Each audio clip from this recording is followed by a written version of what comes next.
नमस्कार दोस्तों, हमारे यूट्यूब चैनल एग्जाम लर्नर में आपका स्वागत है। दोस्तों, आज के इस वीडियो में हम लोग उत्तर प्रदेश लोक सेवा आयोग यानी कि यूपीपीएससी के द्वारा आयोजित एलटी ग्रेड एग्जाम के लिए सामान्य अध्ययन का 5वां प्रैक्टिस सेट हल करेंगे। इसके पहले 4 प्रैक्टिस सेट हल कराया जा चुका है। जो लोग नहीं देखे हैं, चैनल के प्लेलिस्ट में जाके आप वहां से सभी वीडियो को देख सकते हैं। साथ में यूपी स्पेशल और एलटी ग्रेड का प्रीवियस ईयर पेपर भी आप वहाँ से जो है हल कर सकते हैं।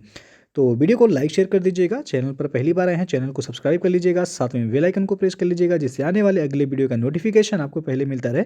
और पीडीएफ इसका हमारे टेलीग्राम चैनल पर मिल जाएगा। नीचे डिस्क्रिप्शन में टेलीग्राम का लिंक भी दे दिया गया है, या फिर आप टेलीग्राम पर जाके एग्जाम लर्नर लिख करके सर्च कर लीजिएगा और ज्वाइन करके आप पीडीएफ डाउनलोड कर सकते हैं। तो आइए शुरू करते हैं। दोस्तों, यदि आप अनअकैडमी पे यूपीपीएससी या यूपी ट्रिपल सी एग्जाम की प्रिपरेशन करना चाहते हैं तो आप अनअकैडमी लर्निंग प्लेटफॉर्म से जुड़ के अपनी तैयारी को बेहतर कर सकते हैं और एग्जाम को क्रैक कर सकते हैं। इसके लिए आपको अनअकैडमी का लर्निंग ऐप डाउनलोड करना होगा प्ले स्टोर से। डाउनलोड करने के बाद अपने मोबाइल नंबर से आप लॉगिन करेंगे। उसके बाद आप अपने गोल को सेलेक्ट करेंगे, यूपीपीएससी और यूपी ट्रिपल सी। फिर आपको उसी से रिलेटेड जो है वीडियो देखने को मिलेगा। आपसे रेफरल कोड मांगा जाएगा सब्सक्रिप्शन लेते समय, तो हमारा रेफरल कोड आप यूज कीजिएगा एग्जाम लर्नर, जिससे आपको 10% का डिस्काउंट भी वहाँ पे तत्काल मिल जाएगा। और अनअकैडमी ज्वाइन करने के एडवांटेज आप देख सकते हैं। बैच कोर्सेज जो अवेलेबल है अनअकैडमी पे, इसे भी आप देख सकते हैं। इलाहाबाद हाई कोर्ट एग्जाम का टेस्ट सीरीज भी जो है शुरू कर दिया गया है, तो इसे भी आप ज्वाइन कर सकते हैं। करंट अफेयर्स जो कि मंडे टू फ्राइडे कराया जाता है 8 बजे शाम को, ज्वाइन कर सकते हैं। नीचे डिस्क्रिप्शन में लिंक दे दिया गया है इसका। बैच कोर्स जो अवेलेबल हैं अभी अनअकैडमी पे, इसे भी आप देख सकते हैं। आर मेंस का फर्स्ट पेपर का बैच कोर्स शुरू कर दिया गया है, जो कि 10 दिसंबर से ये शुरू हो गया। नीचे डिस्क्रिप्शन में लिंक दे दिया गया है, उसे भी आप देख सकते हैं। और यूपीपीएससी और यूपी ट्रिपल एस सी का सब्सक्रिप्शन जो फीस दिया गया स्ट्रक्चर, इसे भी आप देख सकते हैं। यहाँ पे कितना आपको जो है मंथ वाइज है, और यहाँ पे ईयरली भी है।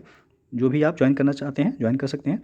और यदि हमारा रेफरल कोड आप यूज करेंगे, साथ में रेफरल कोड है एग्जाम लर्नर, तो इससे आपको 10% का एडिशनल जो है डिस्काउंट मिल जाएगा। तो सब्सक्रिप्शन लेते समय ये रेफरल कोड जरूर यूज कीजिएगा एग्जाम लर्नर। आप टेलीग्राम पे भी जो है अनअकैडमी को ज्वाइन कर सकते हैं। नीचे डिस्क्रिप्शन में उसका भी लिंक दे दिया गया है यहाँ पे।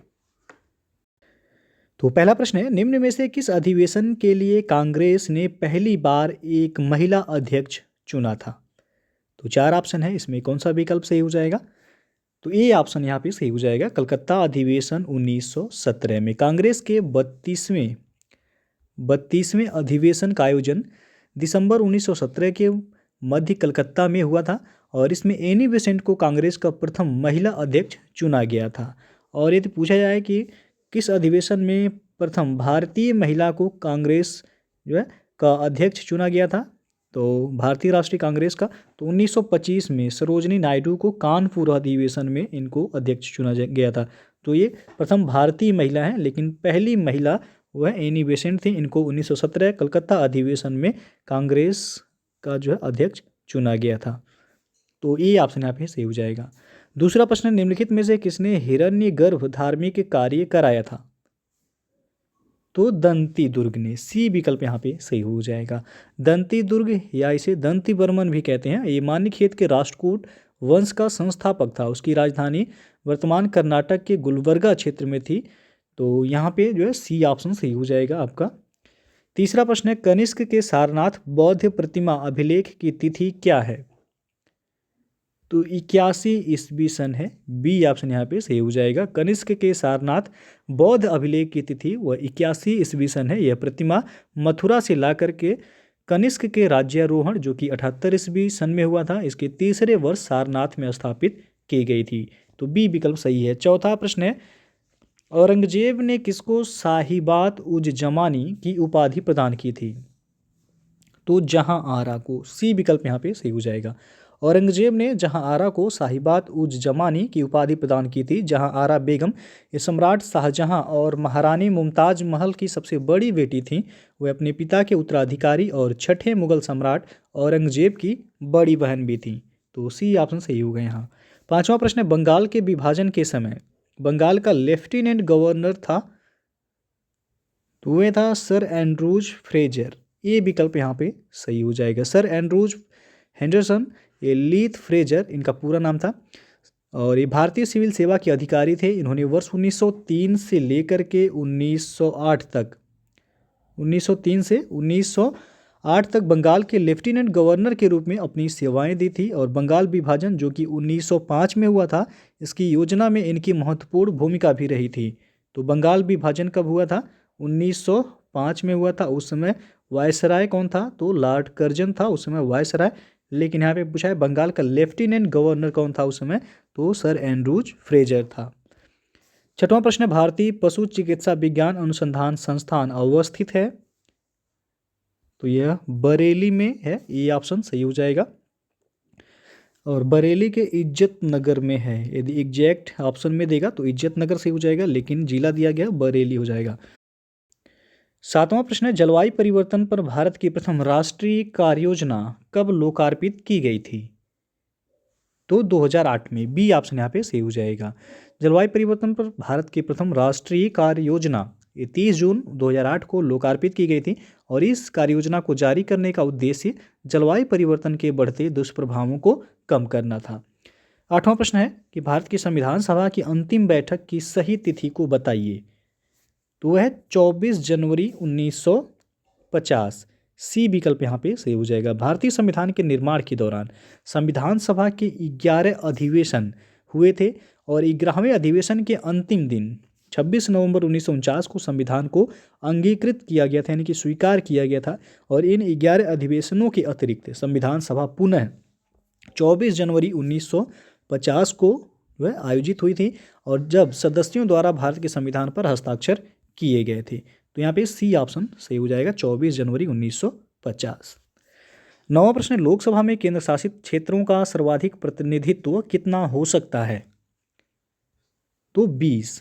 बी ऑप्शन यहाँ पे सही हो जाएगा। भारतीय संविधान के अनुच्छेद 81 में लोकसभा की संरचना का प्रावधान किया गया है और लोकसभा के सदस्यों की अधिकतम संख्या 552 हो सकती थी और इसमें से 530 सदस्यों का राज्यों से तथा 20 संघ शासित प्रदेशों से निर्वाचित होना निर्धारित है।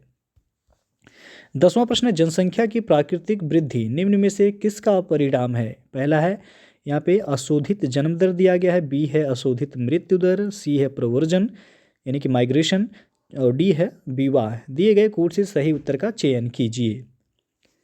तो यहाँ पे ए और बी यानी कि अशोधित जन्म दर और अशोधित मृत्यु दर दोनों सही होगा, डी ऑप्शन ए और बी।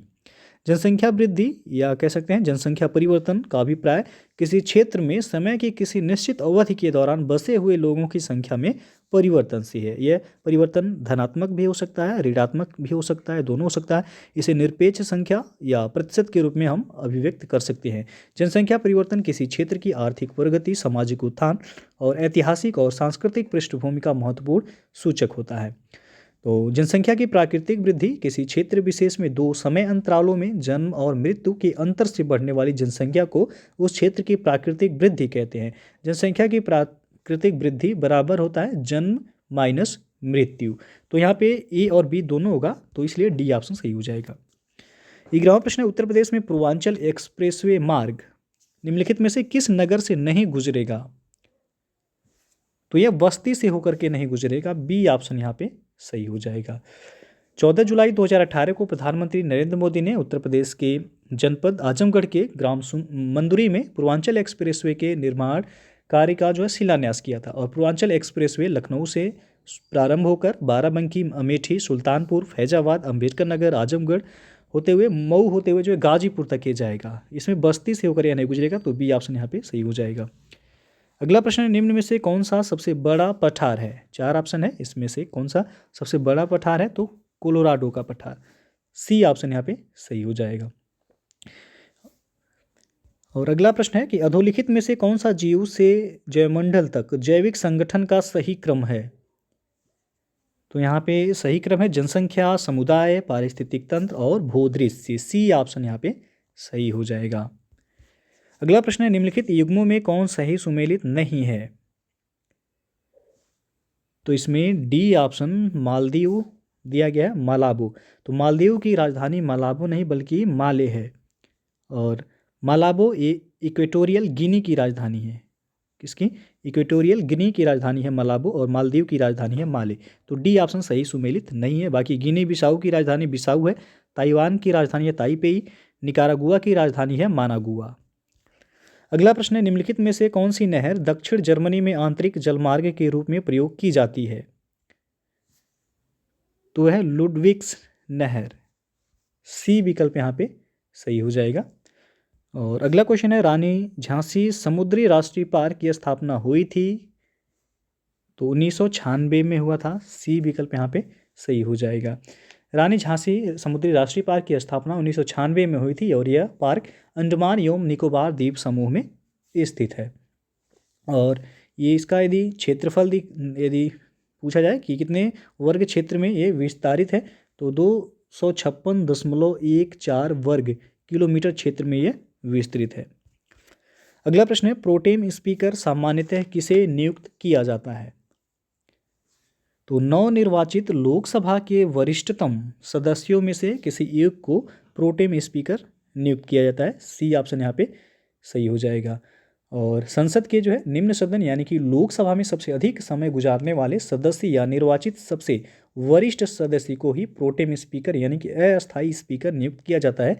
प्रस्तावित नाम को राष्ट्रपति की स्वीकृति के बाद नवनिर्वाचित सदस्यों को शपथ दिलाने की शक्ति प्राप्त होती है। इसके बाद लोकसभा के अस्थायी अध्यक्ष का चयन सदस्यों के द्वारा ही किया जाता है। 18वां प्रश्न है, निम्नांकित में से कौन सा एक क्षेत्रीय परिषदों का लक्षण नहीं है? तो यहाँ पे ये ऑप्शन दिया गया कि यह एक संवैधानिक संस्था है। यह जो है गलत है।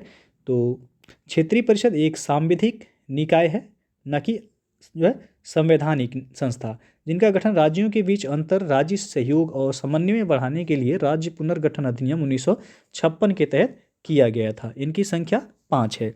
तो यहाँ पे जो है पहला सही हो जाएगा। अगला जो प्रश्न है, निम्न योजनाओं पर विचार कीजिए तथा उन्हें आरंभ होने के कालक्रमानुसार व्यवस्थित कीजिए।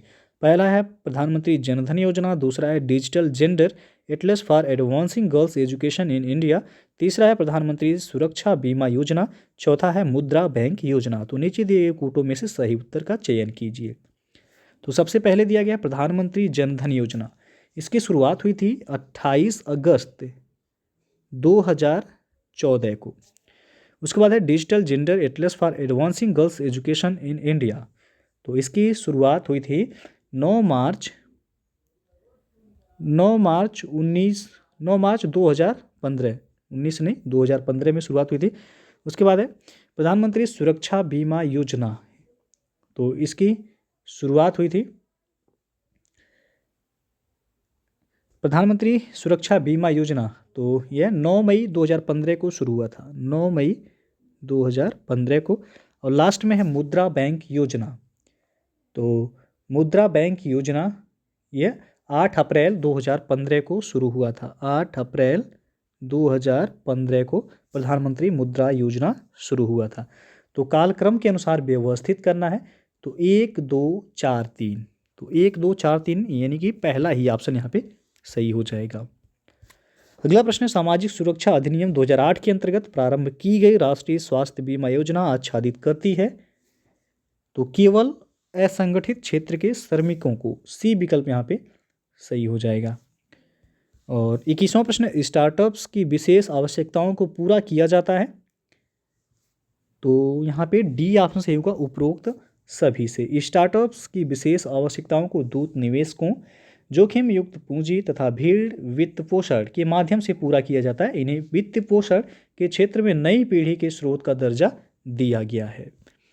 22वां प्रश्न है, देवबंद आंदोलन यूपी जो कि संयुक्त प्रांत के नाम से पहले जाना जाता था में किस वर्ष में प्रारंभ हुआ था?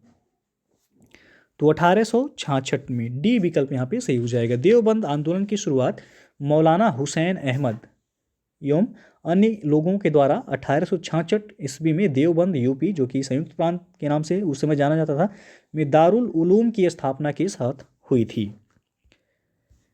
23वां प्रश्न है, डायनेमो एक युक्ति है जो परिवर्तित करती है तो यांत्रिक ऊर्जा को यह विद्युत ऊर्जा में परिवर्तित करती है। सी विकल्प यहाँ पे सही हो जाएगा।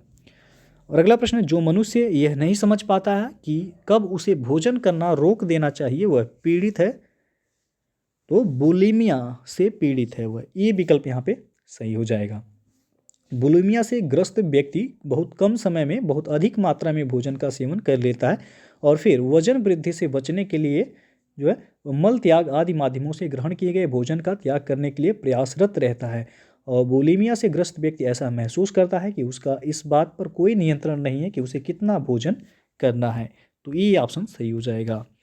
अगला प्रश्न है, निम्नलिखित में से किसका उपयोग रक्त कैंसर के उपचार में किया जाता है? तो यहाँ पे सी ऑप्शन सही होगा, फास्फोरस 32।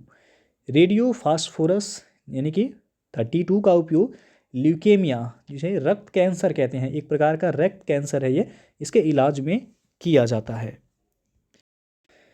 26वां प्रश्न, हाल ही में जारी 2011 की जनगणना से संबंधित अतिरिक्त आंकड़ों के अनुसार भारत के किस समुदाय में सबसे कम लिंगानुपात है? तो है सिख समुदाय में। बी ऑप्शन यहाँ पे सही हो जाएगा। सिख समुदाय में 903 है लिंगानुपात, यानी कि 1000 पुरुषों पर 903 स्त्रियां हैं। और यहीं पे यदि बौद्ध धर्म में देखा जाए तो 965 है यह लिंगानुपात। और जैन धर्म में लिंगानुपात है 940। और मुस्लिम में लिंगानुपात है 951। तो सबसे कम सिख समुदाय में है। अगला क्वेश्चन है, निम्नलिखित में से कौन सा युग्म सही सुमेलित नहीं है? एक तरफ दशक दिया गया, दूसरी तरफ दिया गया जनसंख्या की दशकीय वृद्धि दर प्रतिशत में। तो कौन सा सही सुमेलित नहीं है ये बताना है। तो यहाँ पे डी ऑप्शन 2001 से 2011 दिया गया 19.05%, जो कि जो है गलत है। ये 1991 से 2001 में 21.54% था, ये सही है। 1981 से 91 23.87% था 10 की वृद्धि दर। और 1971 से 81 में 24.66% था। लेकिन 2001 से 11 में जो 10 की वृद्धि दर था वह था 17.64%, जो कि यहाँ पे गलत दिया गया है। तो डी ऑप्शन सही सुमेलित नहीं है। अगला प्रश्न है, किसी व्यक्ति का रक्तचाप यानी कि ब्लड प्रेशर 140 mmHg है, तो इस उल्लेख में Hg से तात्पर्य है यानी कि मरकरी से। बी ऑप्शन सही हो जाएगा। यहाँ पे मनुष्य का औसत रक्तचाप 120/80 होता है। जब कोई डॉक्टर हमारा रक्तचाप नापता है तो वह वायुमंडलीय दाब के सापेक्ष होता है। यदि किसी व्यक्ति का रक्तचाप 140 mmHg है तो इसमें Hg से तात्पर्य रासायनिक तत्व मरकरी अर्थात पारे से है। 29वां प्रश्न है, एक संख्या 2 अंकों की है। यदि अंकों के स्थान आपस में बदल दिए जाएं और नई संख्या को मूल संख्या में जोड़ दिया जाए तो परिणामी संख्या सदैव ही विभाजित होगी किससे? तो मान लीजिए संख्या 12 है, तो 12 को कह रहा आपस में बदल दीजिए, तो यानी कि 2 पहले हो जाएगा और 1 बाद में हो जाएगा। अब दोनों को जोड़ना है, मूल संख्या को और बदली हुई संख्या को, तो 2 1 3 3 यानी कि 33 हो गया। 33 ये किससे डिवाइड होगा? तो 11 से। यहाँ पे सी ऑप्शन सही हो जाएगा। और अंतिम प्रश्न है, अपराह्न 1:10 पर घड़ी की दोनों सुइयों के बीच का कोण पूछ रहा है कि कितना बनेगा। तो इसमें एक फार्मूला होता है आपका, यानी कि घंटे के सुई में 30 से गुणा करना होता है और मिनट के सुई में 11/2 से। उसके बाद दोनों के बीच आप जो है डिफरेंस निकाल लेंगे, तो जो डिफरेंस आएगा वही आपका जो है कोण होगा। तो चलिए यहाँ पे देख लेते हैं, 1 बजकर कह रहा है तो 1 में किससे गुणा होगा? 30 से। उसके बाद डिफरेंस निकलेगा, और 10 मिनट कह रहा है तो 10 में गुणा हो जाएगा 11/2 से। तो ये कट जाएगा 5 बार में, 2 5 10, और ये 1 में 30 से गुणा होगा तो 30 ही होगा, प्लस माइनस 5 हुआ है और 5 में कितने गुणा कर देना आपको? 11 से। 11 5 55 हो जाएगा। तो डिफरेंस आप निकालेंगे तो 55 में से 30 घटाएंगे तो हो जाएगा 25। एंगल कितना बनेगा? 25 डिग्री का। तो यहाँ पे बी ऑप्शन सही हो जाएगा। तो दोस्तों ये था आपका ELT ग्रेड एग्जाम के लिए GS का 5वां प्रैक्टिस सेट। इसके पहले 4 प्रैक्टिस सेट अपलोड कर दिए गए हैं। जो लोग नहीं देखे हैं चैनल के प्लेलिस्ट में जाके आप वहाँ से सभी वीडियो को देख सकते हैं। तो वीडियो अच्छा लगा हो तो लाइक शेयर कर दीजिएगा। चैनल को सब्सक्राइब नहीं किए हैं तो चैनल को सब्सक्राइब कर लीजिएगा, साथ में बेल आइकन को प्रेस कर लीजिएगा, जिससे आने वाले अगले वीडियो का नोटिफिकेशन आपको पहले मिलता रहे। तो वीडियो को पूरा देखने के लिए बहुत बहुत धन्यवाद।